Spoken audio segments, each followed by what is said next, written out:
Maleficent 2 has hit theatres, and let's discuss it and let's review it. And I'm going to start off with this. This is how I'm going to start off with. I'm going to say it's not bad, but it's not great. So it's sort of, and I wouldn't say it's like good or bad. It's kind of in that range of it's decent, but I don't think it's good or bad. It's just lingering there, like kind of one of those movies that you kind of like, yeah, you know, you can get enjoyment out of it, but then you're also kind of sitting there like a bit disappointed as well. That's how I felt after watching Maleficent 2, Mistress of Evil. Now, I think one of the biggest disappointing factors of this film was everything about the trailers looked great. It looked so much better than the first one, which it is better than the first one. It looked like we were going to get the Maleficent evil version. She was going to be the villain. This was going to be the story of how she rose to become the villain. But it's not that. It is not that. If you're going in thinking that she's going to be the villain, that's not how this movie works again. So that's 2 movies in a row that she's not the villain of the film. So that sort of let me down a bit. I was kind of hoping we were going to see that. Angelina Jolie is spectacularly great again, as she was in the first one. She steals the show. I would have liked more screen time of her though. I think we sort of didn't have enough screen time with her character. There's some stuff in it that she's taken away from the spotlight, and it's focusing on other characters. And to be honest, Michelle Pfeiffer's character, she's a great actress. However, her character's so one-dimensional, and her character does get kind of annoying. To be honest, I got pretty annoyed with her character. There was no character development. There's no reasoning behind anything that she does. It's kind of like she just, boom, it just happens. I mean, she had no motive really behind why she was doing certain things.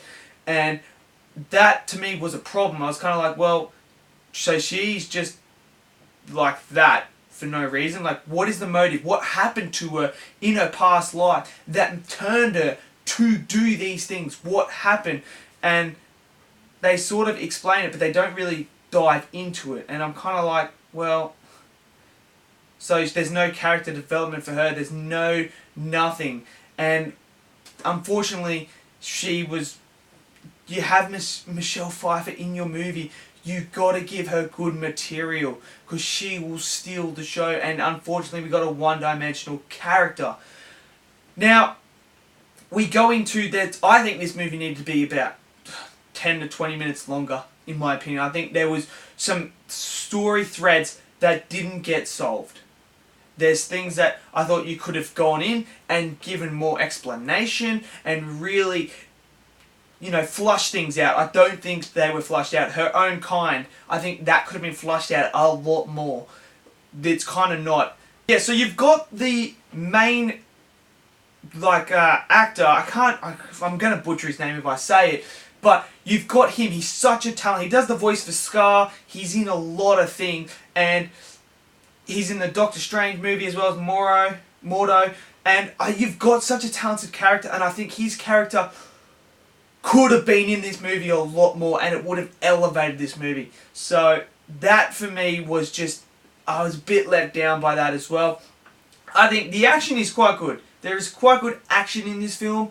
There is good in this film. I think there's some cute little charming creatures that are new that we didn't see in the first one that we see in this one that have a bit more of a role to play.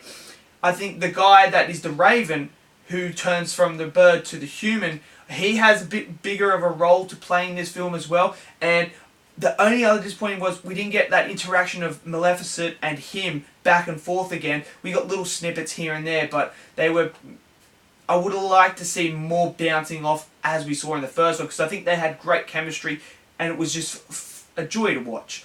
But for me, unfortunately, it's neither good nor bad for me. It's kind of in that meh range. Like, I mean, go see it. Judge it for yourself. If you like the first one, you will like this one. This one is a lot better than the first one. It is a lot better than the first one. So, I mean, it's not bad enough for me to say don't go see it, but it's not good enough for me to say it's a must see. So it's up to you guys entirely to do what you want. This is just my opinion. I say why not? Check it out. Just give it a go. You may like it. If you're into this sort of stuff, you will like it. So check it out. It's up to you guys. If you don't, then you're not really missing out on anything. You can wait for this film as well. It's kind of one of those films. So thank you again for watching. See you guys in the next video. Have yourselves a lovely day. Peace.